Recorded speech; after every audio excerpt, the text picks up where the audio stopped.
Thank you, everybody, for coming to the Aaron Torres Podcast YouTube page. If you could do me a quick favor, see that little subscribe button at the bottom of your screen? Go ahead, click that subscribe button.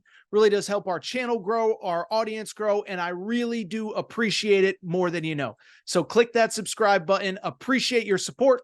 Now, here's the video that you came here for. Saturday evening, there was some late-breaking portal news that I wanted to get to, didn't have time to record. And so what I just wanted to do now was take a couple minutes to react to a big piece of news from late Saturday night.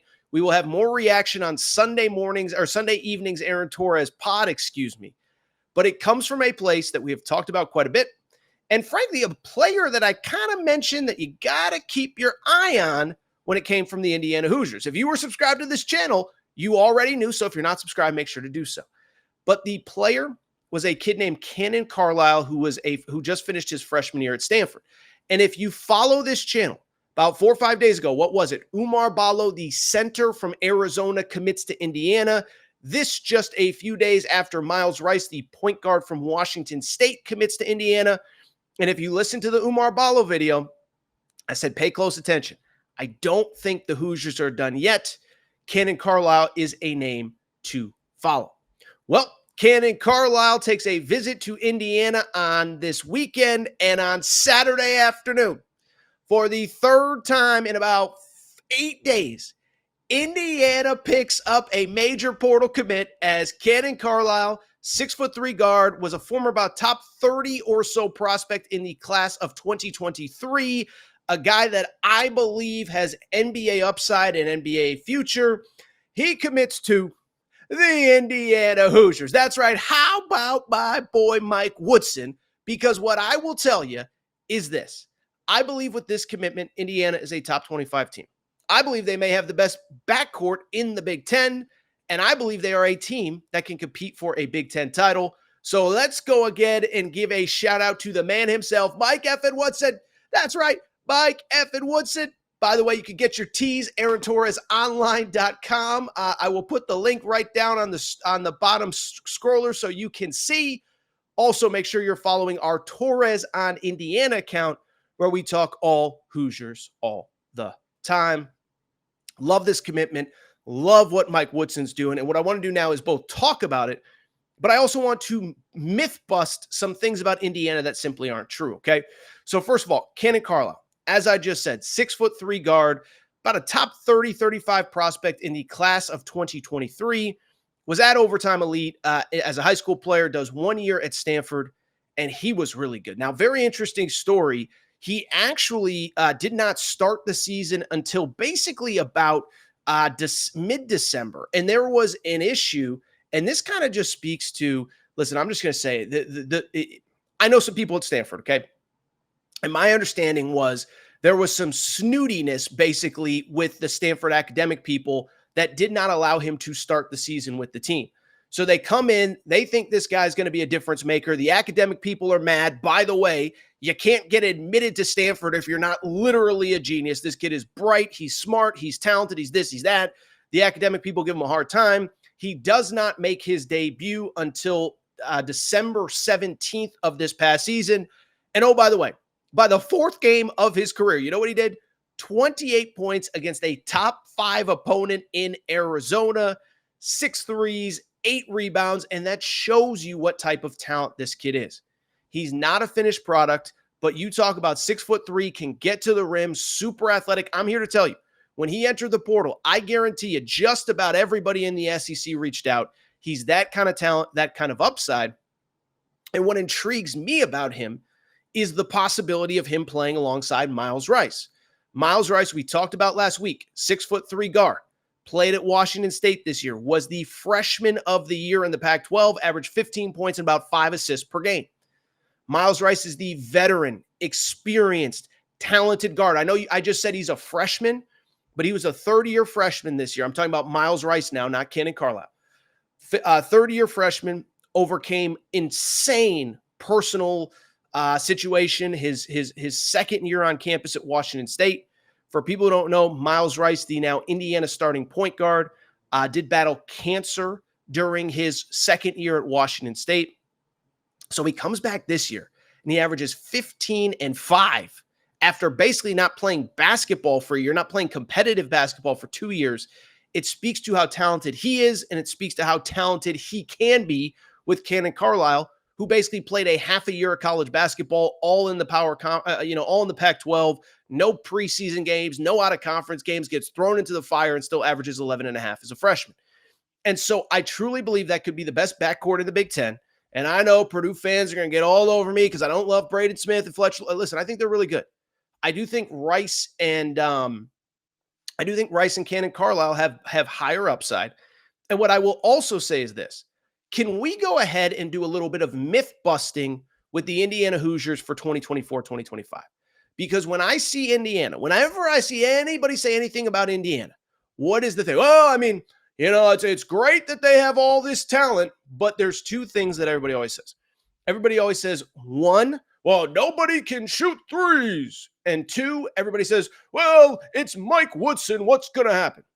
And I'm here to tell you, I think both of those things are a total crock of crap, okay? So let's start with three-point shooting. Listen, I'm not here to say Indiana was a good three-point shooting team this past year. I'm not here to say that they've added any of the elite three-point shooters this offseason in the portal. What I am here to say, though, is this. Kanaan Carlyle, as a true freshman last year, again, did not have out-of-conference games, did not have a preseason, basically got thrown into the fire. As a freshman in college basketball, shot 32% from three. I think it's also worth noting, Mackenzie Mbako, freshman, coming back this year, shot 32% from three. Miles Rice, it wasn't pretty, 27.5% from three. So listen, I'm not here to sell you that these guys are the Golden State Warriors. By the way, Trey Galloway, who of course is returning as well, shot only 26% from three last year as well.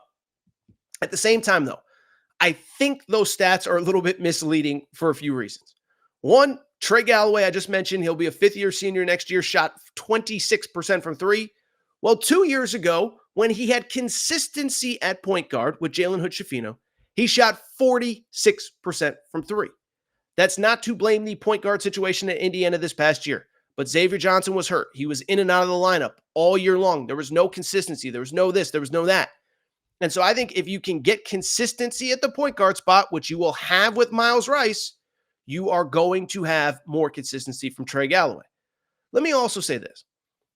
Two guys, Mackenzie Mbako returning, Kanaan Carlyle new, both shot 32% from three as freshmen. That's pretty good. Like, it's not great. If they were shooting 38%, they'd probably both be in the NBA right now. But they both shot 32%. And here is the thing. What is the oldest saying in college basketball? The best thing about freshmen is they become sophomores. And so to me, when I look at those two players specifically, you know what I see? I see Kanaan Carlyle, I see Mackenzie Mbako, both shot 32%. If they both are good enough to play in the NBA. If they are willing to put in the work, is it not realistic that they can go from 32 to 35%, 36% as sophomores? I'm not saying you go from 32% to 43%, but 32% to 35%? Yeah, I think that can happen. Now, all of a sudden, let's say Trey Galloway just shoots a little bit better. Let's say he goes from 26, not to the 46% he shot a few years ago, but to, let's say 35%, 36%. That seems reasonable considering he shot 46% 2 years ago. All of a sudden, you have a pretty good three-point shooting team. Not the Golden State Warriors, but not the 2023-2024 Indiana Hoosiers either. And so I don't buy that none of these guys are capable of hitting threes just because none of them did. That's what it's off seasons for. That's what workouts are for. That's what the summer's for.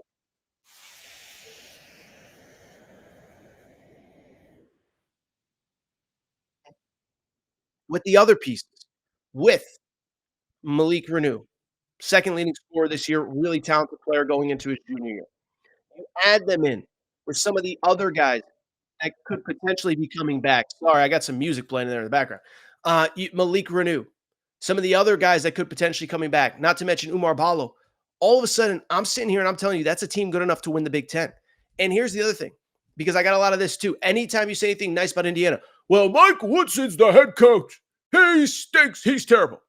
First of all, you don't ever talk about my boy Mike F. and Woodson like that, okay? But two, let's do a little myth busting on Mike Woodson as well. Listen, he ain't perfect.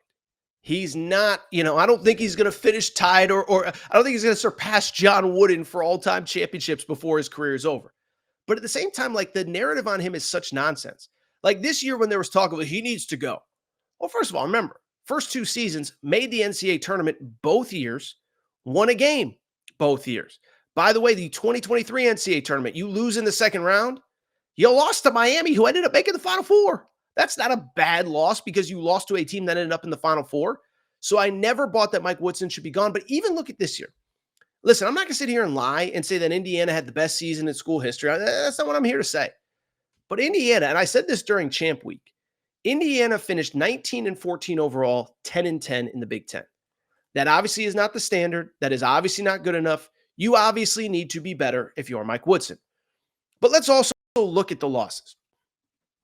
In the out of conference, you had a loss to UConn, to Kansas, to Auburn. So that was a team that was the preseason number 1 team in Kansas, the postseason number 1 team in UConn, and oh, by the way, on top of that, you also lost to Auburn, which was the SEC tournament champ. Okay. Oh, by the way, during conference play, 2 losses to Purdue, national runner-up. So already right there, you got 3 of your 14 losses are to either the national champion or national runner-up. You lost to the SEC tournament champs. You lost, by the way, 3 times to a Nebraska team that made the NCAA tournament. You lost twice to a Northwestern team that made the NCAA tournament. And so you sit there and look, I guess it was once against Northwestern. I apologize. But this goes back to something I said during the season. I think you can legitimately argue Indiana had one, I would argue, really bad loss this year. It was to Penn State at home. There's no excuse for that. You have to be better. But listen, outside of that, at Rutgers, not an easy place to play. Penn State finished 9-11 in the Big Ten. You lose there. Not great, but whatever. So I'm not sitting here saying it was a great season. But of Indiana's 14 losses, 10 were to teams that made the NCAA tournament. As I said, 3 losses to Nebraska, 2 to Purdue, UConn, Auburn, Kansas in the out-of-conference. That's not an easy schedule, and there aren't a lot of losses. It's not like you were losing, just all these disastrous games. You weren't that far off. Now, you add Kanaan Carlyle. You add Miles Rice. You add Umar Bala. It's going to take some time. You're going to have to figure out rotations. And yes, Mackenzie Mbako is going to have to improve. Kanaan Carlyle is going to have to improve that 3-point shot. But do I think it is a total debacle and a total disaster and this program is lost? No. I think they're a good – the talent is there. There will not be a more talented team in the Big Ten going into 2024, 2025. The question is, can those young guys develop? Those freshmen into sophomore year guys develop? Can Miles Rice be the point guard that I think he is? And then what do you do in the front court with Bala, with Renew, with this, with that? But the talent is there. I don't buy that Mike Woodson doesn't know what he's doing because he does. And I am excited about this team and excited about these Indiana Hoosiers. If you enjoyed this video, make sure to do me a quick favor. Subscribe to the Aaron Torres Pod YouTube channel. New full episodes every Sunday, Tuesday, Thursday. We're basically doing clips every day during portal season. Make sure you're subscribed. Also follow us on Twitter, Torres on Indiana for our Indiana coverage. And oh, by the way, you already know Mike effing Woodson, baby. Mike effing Woodson, AaronTorresOnline.com.